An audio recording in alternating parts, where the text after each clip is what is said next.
Our Father, who art in heaven, full of all kinds of problems, with a frowning brow, as if you were a common vulgar man, don't think of us anymore.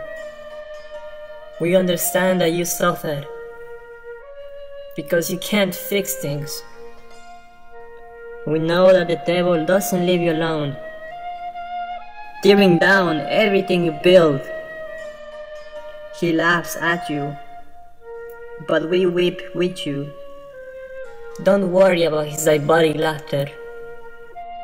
Our Father, who art wherever you art, surrounded with his loyal angels, sincerely, don't suffer for us anymore. You have to realize that the gods are not infallible and that we forgive everything.